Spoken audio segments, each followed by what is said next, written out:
Em tempos idos, pensávamos todos que o interior e a defesa tivessem muita folga, tivessem muito dinheiro. Mas se repararmos, grande parte do dinheiro que estas dois órgãos têm é mais para cobrir salários do que outra coisa. Uma questão também para a defesa que os parceiros sociais levantaram e nós todos, deputados, estamos plenamente de acordo, é a situação que vivem os antigos combatentes. 23 mil kwanzas é muito pouco dinheiro.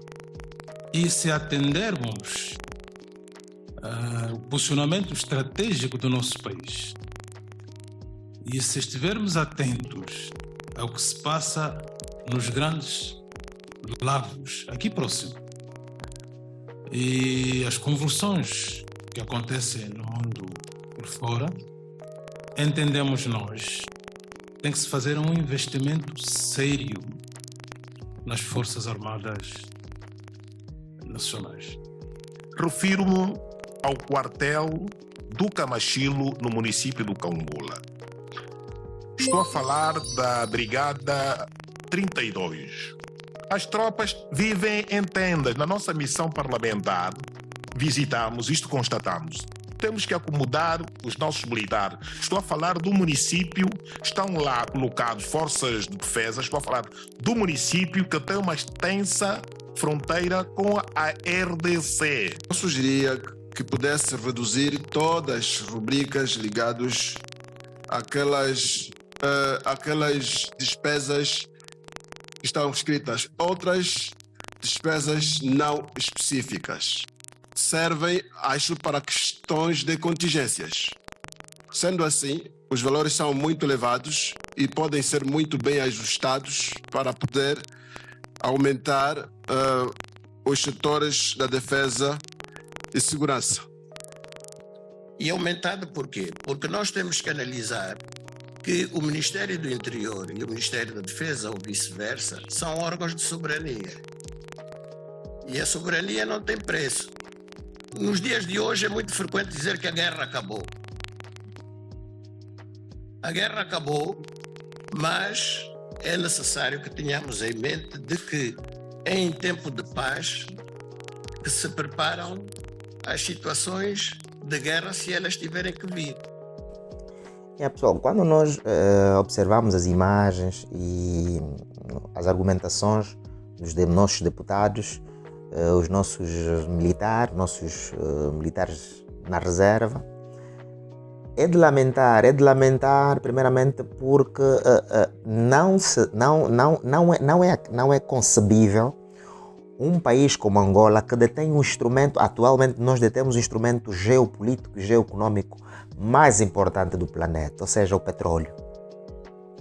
Este senhor João Lourenço, quando tomou o poder, ele dizia na época de que o país, os cofres estavam vazios e de que o problema da má qualidade no ponto de vista da satisfação, ou seja, da implementação das políticas públicas que o país precisava, era porque havia a baixa do preço do petróleo. Hoje o petróleo está em alta. Não é normal como países como a Arábia Saudita, que são aliados históricos do Ocidente, hoje respondem aos Estados Unidos dizer que os nossos interesses passam em primeiro lugar e que nós abraçamos a visão, seguimos a visão da Rússia. Não a visão política, mas a visão geoeconômica. Ou seja, nós temos um instrumento mais poderoso do planeta, que é o petróleo, e ela passa, em primeiro lugar, na satisfação ou na resolução ou dar resposta aos interesses, da nossa nação. Nós, ao contrário, nós temos um presidente que praticamente não fala disso. Ou seja, os problemas estão ali, é visível, e ele não tem sequer tempo, não nos apresenta aqui uma visão de como é que este senhor vai tirar esse país em praticamente 6 anos, 6º ano de governação deste senhor. E ele não apresenta um projeto político de como é que ele vai tirar o país desta inércia, não apenas política, mas sobretudo econômica. E eu devo lembrar que o único culpado desta situação não é outra pessoa, só tem um culpado. É o presidente da República, João Lourenço. E eu vou dizer o porquê. Porque eu devo lembrar, porque nós temos muita memória curta. Vamos observar a história. O presidente Donald Trump, ok? Quando tomou o poder, ele tinha como objetivo, e o seu slogan era America First. Ou seja, ele prometeu aos americanos, ok? Porque angolanos, para aqueles que não estudaram, não são estudantes de economia ou de ciências sociais, os dois males que infernam um país ou uma economia é a inflação e o desemprego. Esses dois males, inflação e o desemprego. Pessoal, o presidente Donald Trump, visionário que é, até porque é antes do empresário, e essa é a vantagem que tem a Isabel dos Santos, por ser uma empresária que é do domínio, conhece realmente as dificuldades e o que é que um país precisa fazer para combater os dois males que enfermam qualquer economia: inflação e desemprego. Porque você tem num país, conforme disseram os deputados, num país em que as pessoas ganham 23 mil kwanza, isso em economia nós chamamos chamados desempregos disfarçados, ok? Isso é o chamado desemprego disfarçado. As pessoas na verdade são desempregadas, elas não estão empregadas, porque os salários são míseros. O presidente Donald Trump, quando tomou o poder, ele prometeu aos americanos de que a América faça, ou seja, primeiro americano, e prometeu criar 200 postos de emprego. E ele conseguiu fazer em menos de 5 anos, ok? Historicamente falando, depois de 50 anos em que os Estados Unidos atingiram os níveis praticamente do pleno emprego no país, ok? Passados 50 anos, ele conseguiu fazer o chamado milagre econômico americano. Criou 266 mil postos de emprego. Ou seja, não foi o governo, foi um homem. O milagre econômico é do homem. Quem transforma um país não precisa ser 2 pessoas, não precisa ser 5 Antônio, 5 João, 5 Isabel, 5 Urbano. Não, um homem só, com consciência, com inteligência e, sobretudo, com um elevado grau de interesse nacional, ok? E amante da sua pátria, consegue mudar e fazer história. Então, pessoal, eu quero chamar-vos à reflexão. E nós vamos ver, e eu vou trazer, vocês vão ver como é que a Isabel apresenta, ok? Uma visão que vou dizer que quase ninguém tem, ninguém fala disso.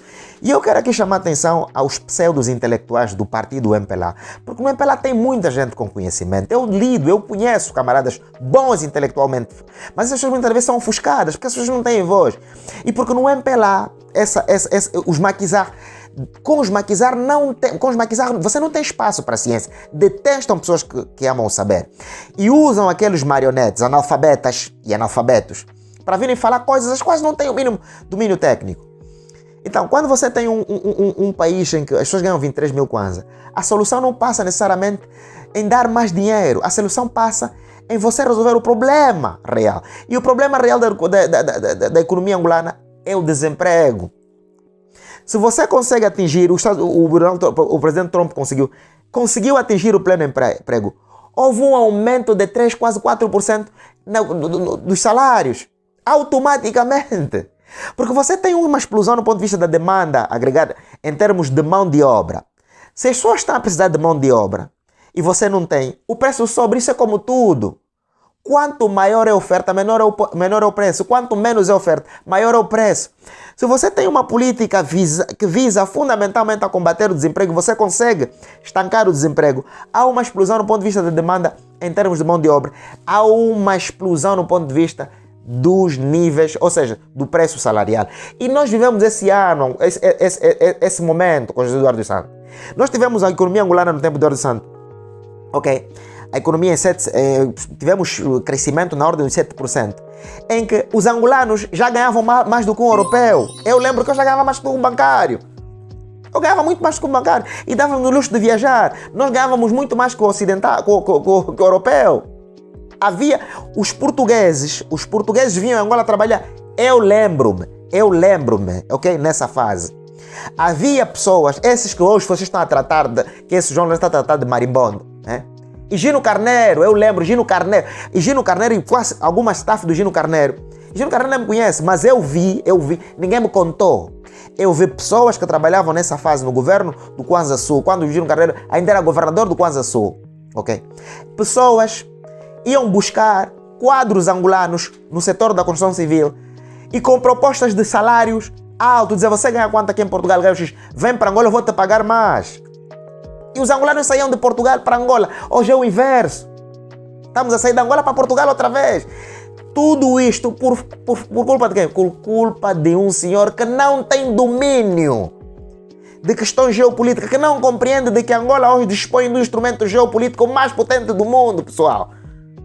Eu hoje estou a tentar me conter para não falar, porque tem mais velhos ali que eram militares, que carecem verdadeiramente de respeito, e eu quero que eles escutam mesmo a minha fala e compreendam que este problema não é senão um problema de falta de intelecto, de falta de capacidade e humildade deste senhor em dizer que nós precisamos sentar e discutir questões pertinentes. Não aquele discurso barbário de que você que fez, vem lá uma deputadazinha que diz que querem tão incessante do poder, quer dizer, a humilhação do angolano que quer bem para o seu país. Tudo porque essas pessoas têm sede de poder, têm sede das pequenas benesses enquanto deputados. Então, a questão é séria. E o momento atual, ok? Eu digo o momento geopolítico, estratégico e econômico que Angola se encontra. Nós temos tudo para fazer o nosso milagre econômico. Nós temos tudo para transformar esse instrumento geopolítico e econômico, que é o petróleo, na ascensão da Angola e do angolano em si. Nós temos isso. O grande problema depende da capacidade, né, do decisor. Este senhor está a governar sozinho este país. Não é assim, não pode governar sozinho este país. Nós não podemos continuar a mendigar. Nós não precisávamos neste momento ir à França, ir em cócoras. Não, nós temos um instrumento geopolítico. A França precisa muito mais de nós do que nós da França. E quando o João Lourenço foi para a França, eu pensei, nós temos condições de conseguir que o angolano vai para a França sem visto, só para se formar nas áreas de engenharia. O presidente Macky Sall fez isso. O presidente Macky Sall criou um instituto nacional que é formar as pessoas que vão praticamente se ocupar só do petróleo. Pessoas que saíam com master, muito bem, mas criou um instituto para capacitar o senegalês para ter o domínio deste instrumento geopolítico, de que é o petróleo. E nós, pura e simplesmente, nosso presidente não diz nada, não senta, é mesmo só viajar. Essas e outras coisas devem nos fazer refletir, pessoal. E quando eu digo deve nos fazer refletir, não é você, independentemente de quem quer que seja, deve nos levar à reflexão, nós como angolanos, nós como senhores agora, porque esses são mesmo mais velhos já, de que nós não podemos continuar a nos submeter a um homem e sejamos verdadeiramente audaciosos, temos que ser ousados em dizer que nós temos condições de sermos alguma coisa dentro da discussão geopolítica mundial. Nós temos condições de nos impor tanto aos americanos, tanto aos russos, quem quer que seja. Angola tem capacidade e tem poder hoje. Nós temos instrumento para dizer, nós somos angolanos e nós vamos nos impor como angolano. Primeiro, Angola faz, ou seja, primeiro Angola, primeiro os interesses nacionais. Então, pessoal, você fica aí e você vai ver a pertinência desta mulher Isabel. Vocês vão ver o que ela diz e como é que ela resiste às ideologias implementadas por um ocidental. Alguém que tenta lhe impor uma visão de que não, para vocês desenvolverem a África, ou o vosso continente, ou Angola, vocês precisam. Ela vai dizer não. Nós não precisamos. Com quem diz, nós somos angolanos, nós somos africanos e nós sabemos o que é melhor para nós. Ela impõe-se, e não impõe-se com arrogância, ela impõe-se com visão. É simplesmente extraordinário. Pessoal, eu não sei porquê, mas eu não sei porquê. Há coisas que estão a casar, está a perceber? E as coisas estão a vir à tona. E está a mostrar verdadeiramente que nós, durante muito tempo, não prestamos atenção a essa mulher. Não é que esse país está verdadeiramente à falta de quadros. Os quadros existem. Não é que este país tem falta de pessoas capazes para governar este país. As pessoas existem. Mas o grande problema está no boicote. O grande problema está naquelas pessoas que pensam que este país é da sua mãe e do seu pai. E esquecem-se que esse país é de todos nós. Ok? Então, pessoal, tomemos a visão. Vocês escutem, prestem atenção na visão desta mulher. É simplesmente extraordinário, pessoal. É simplesmente extraordinário. Escutem, Isabel. That Africa is actually a maze of different countries, so you can't think of us as a single destination with a single set of issues, a single set of problems. You really have to think that we are very, very different countries. We have different legal systems, different administrative systems, different jurisdictions. And so working in Africa is not always easy unless indeed you realize that there are these differences and you need to know where you're going and what you want to do. Primeira coisa, investir na África não é fácil, ou seja, nós temos modos e vivendos diferentes do Ocidente. E para você governar na África ou em África, ok? Governar na África não é como governar no Ocidente.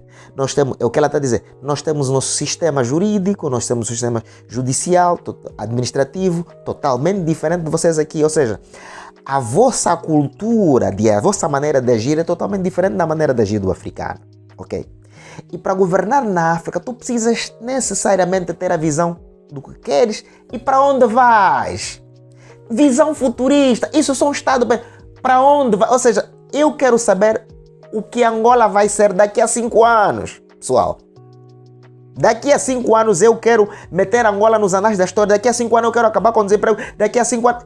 Isto é visão. Isto é visão, ou seja, foco. Foco. Ela tem um foco para Angola, ela tem um foco para a África.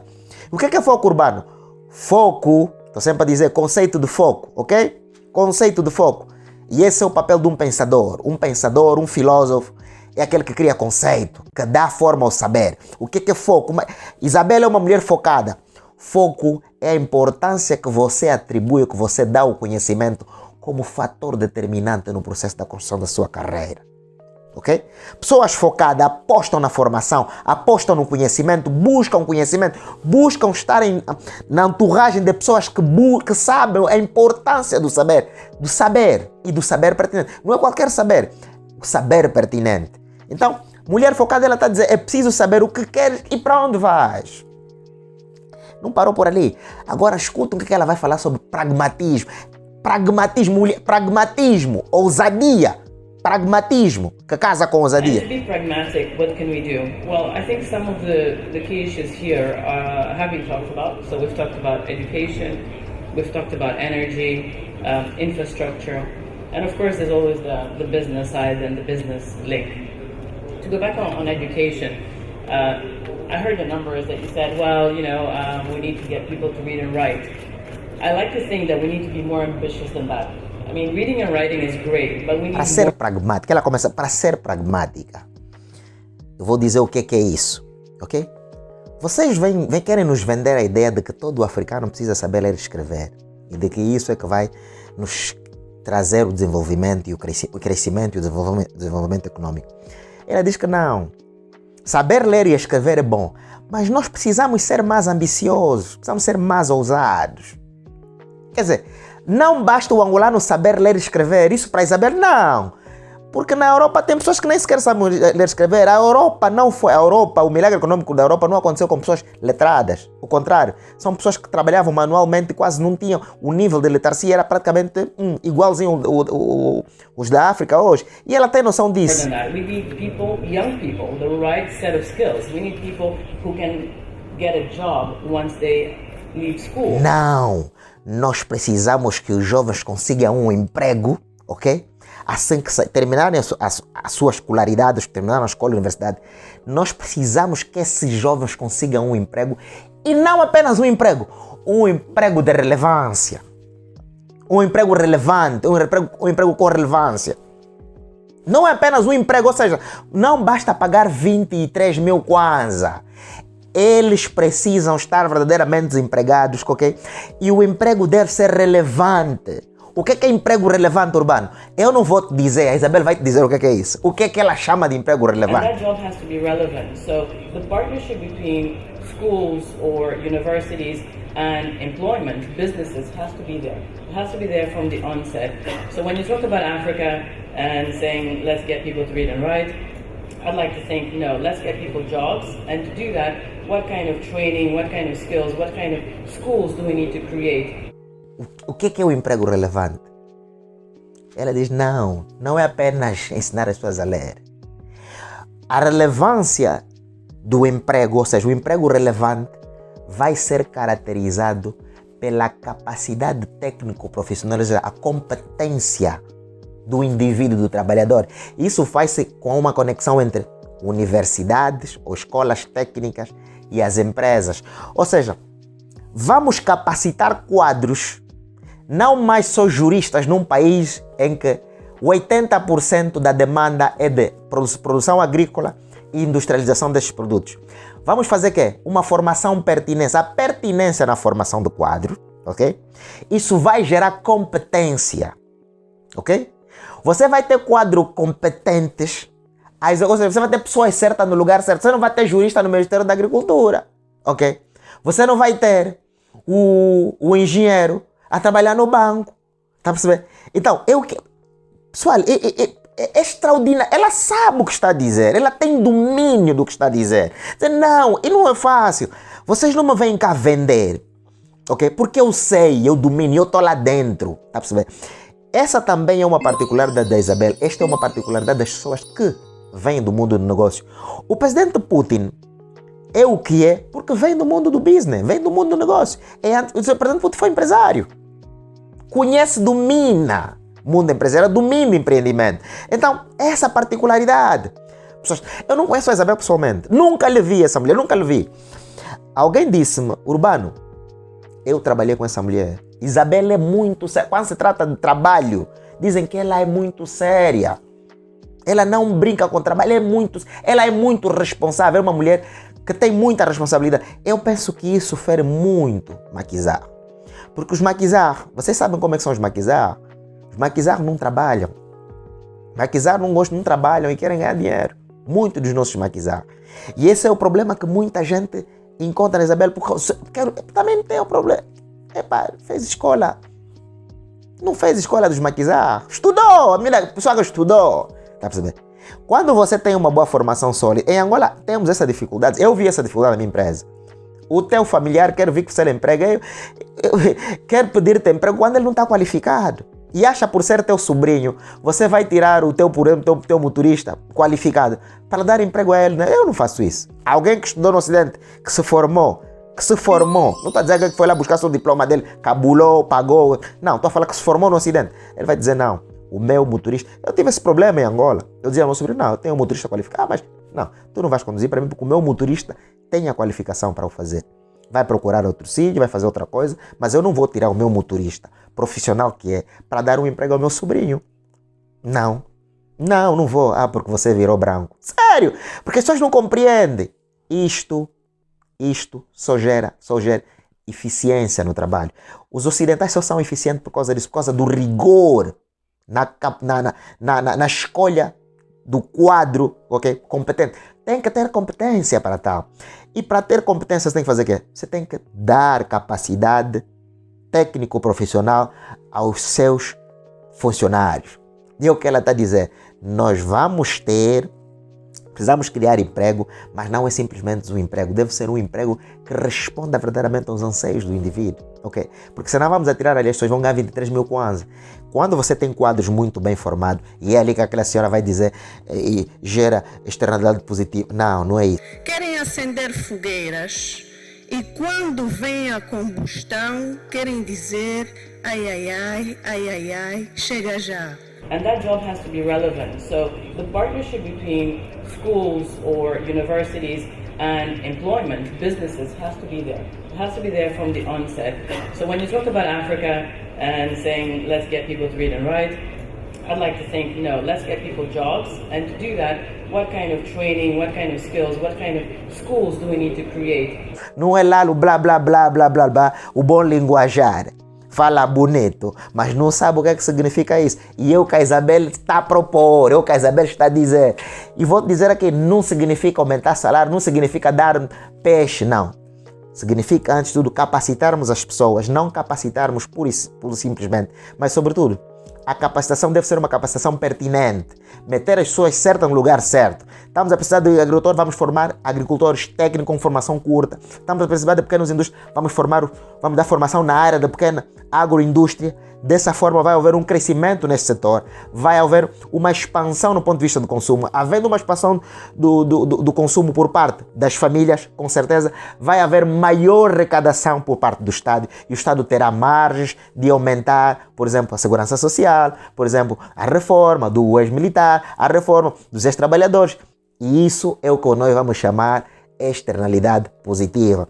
Quando um setor determinado da economia permite o crescimento, ou seja, ou o desenvolvimento, porque crescimento e desenvolvimento é a diferença. Você pode crescer uma economia, mas muitas vezes ela não desenvolver. Mas quando você tem uma economia desenvolvida, significa dizer que você deu qualidade ao crescimento, porque crescimento não é nada mais, nada menos, senão o aspecto quantitativo do desenvolvimento. E o desenvolvimento econômico não é nada mais, nada menos, senão o aspecto qualitativo do crescimento, ok? Então, pessoal, não nos deixemos enganar. Nós temos a Belita, temos a Isabela e temos pessoas que estudaram, que por mais que você possa vir com aquele discurso assim meio articulado, você vai ser desmistificado aqui.